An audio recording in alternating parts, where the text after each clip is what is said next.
Black Rasta ene wakasa na wakasa en watutuja bi amane Abronye na watrase so wukọ NPP amenyoku no one of the person na we very prominent man na wo geni di pa Kwame Bafo Abronye na until say Abronye etantro kese pa say kutu say bam to wono Black Rasta so a ebesin na wo mepa atwe no hu say akwa na san no we boy when NPP mu a wo mo esoma no ema ne betwa ntro nti ono de enye ne won say Abronye kansam fa Kennedy Agyapong ho isan say moa Kennedy di aboa no wo hunu na wo kire say moa Kennedy di boa ni na no efi party sikem ne mum mfiri ono Kennedy Agyapong ho na ntro a wo twa no wono de wo twa bi di akire no nti na am no ka say waka Abronye no atomu akeke bi akire ne papa so wo ye kohwini dabrabani wo ye mammofo a wo gu NPP amenyoku na so NPP mpanifo ayo madwene say wamo ehunu until say General Secretary edi be piem ansana wo sole so busua ye gongo tie Black Rasta. He comes all the way from Bono. Recently it came out that he's actually from the north.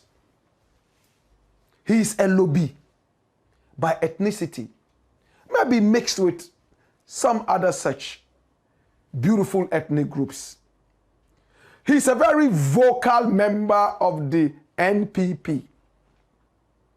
I honestly used to admire him so much for his vitriol against corruption.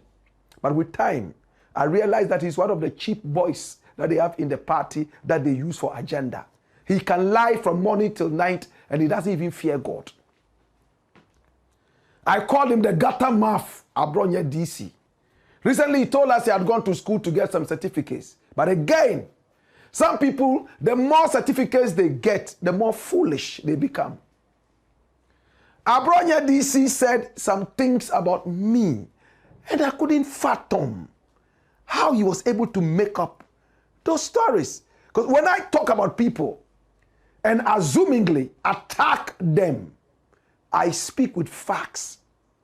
But the brother here lied and lied and lied, and he has never apologized for lying. But it's not personal. I like him sometimes. Some of the things he says make a lot of noise in my ears.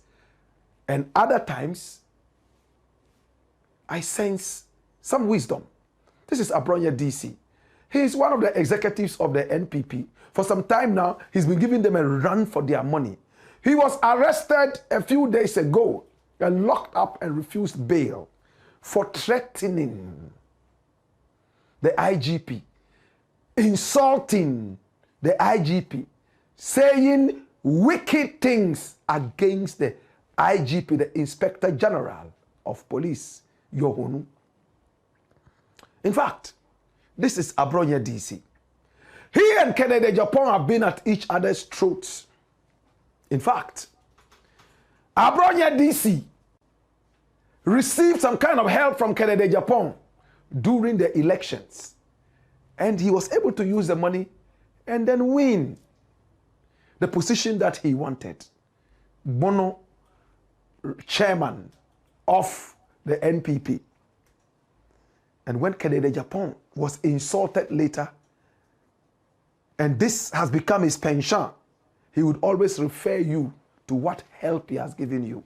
So he told Abronye DC, I gave you this amount of money to help you to win the elections and to finance your election campaign.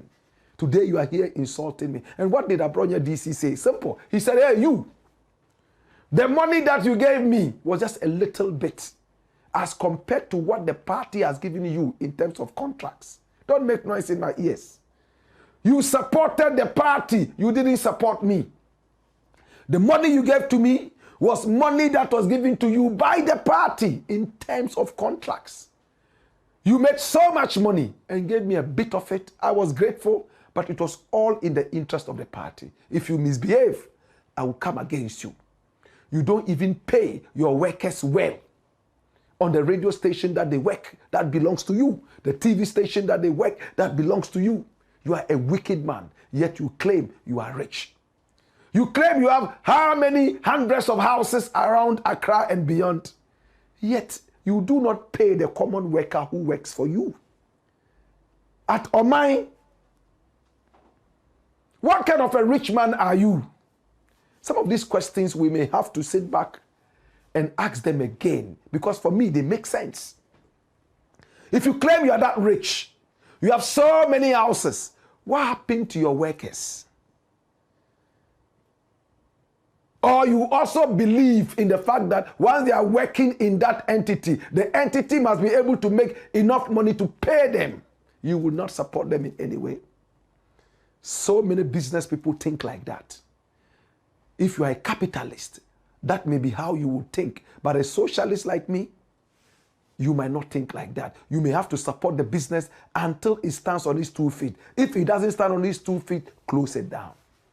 If you are a socialist, you will keep supporting it, hoping that at least, even if it's not making money, it is supporting livelihoods. Abronye DC did not end there. Watch what he did. He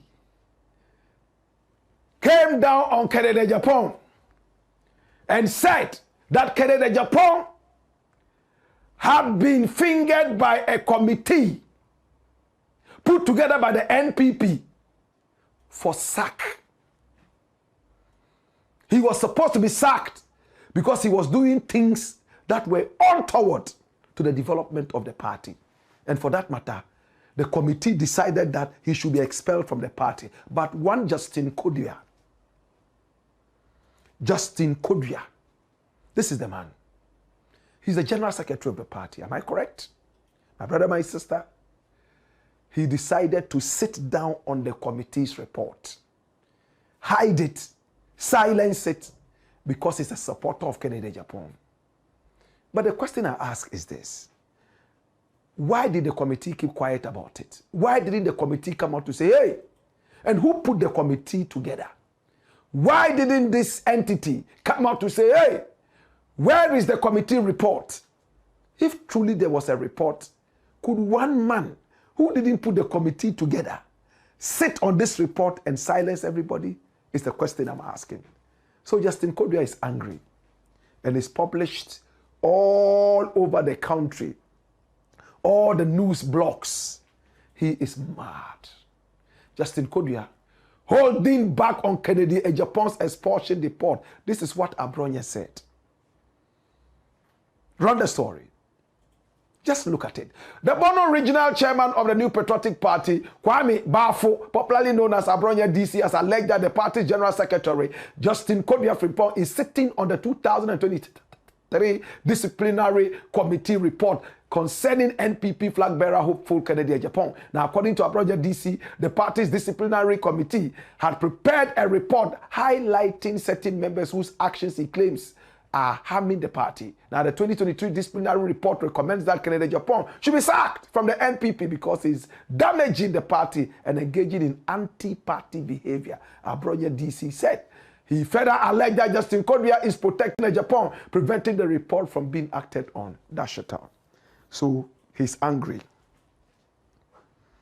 And the party has issued a letter to Abronye DC. What is contained in that letter? Abronye DC has to appear before a certain committee. Justin Kodua himself will be there to answer why he said this and also to prove the allegations. Abronye DC has responded one more time. He said he's not scared. He's happy to appear before the committee. And this is Abronye DC's response. And it's interesting. He said, the fact that you have put this letter out publicly for everybody to see, when we are coming for the committee sitting, please let it be live streamed all over Ghana so that I will expose you and tell the truth. That's the part that interests me most. Does Abronye DC have any facts? Is he going to be able to cite the report properly? Now, the Kennedy Agyapong team has also become angry and has given an ultimatum to former Vice President Dr. Mahmoud Bawumia, in fact, to distance himself from Abronye DC so that they will know that he's not the one financing him to misbehave or else they will lump the two of them together and deal with them as an entity.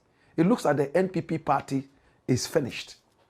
Now, this is what Kennedy Agyapong has written. Sanction Ashanti and Bono regional chairman for gross anti-party conduct. And everything is written in there. Why is Kennedy Agyapong giving so much attention to Abronye DC? Is he that powerful in the party? Or is it because he's an executive member? He is in the camp of the loser, Kennedy Agyapong's rival, Dr. Mahmoud Bawumia. Where is the truth? When is the committee going to sit? Would it be live? If it's not live, would Abronye DC appear? That's the part that interests me. You put it out in public. Please make sure that the sitting is also out there for everybody to see. The action that I am coming there to portray. It will be worse than Van Damme in a movie. Abronye DC. He looks like he's the biggest thorn in the flesh of Kennedy Agyapong right now with his vituperations. But it looks like the end is coming soon.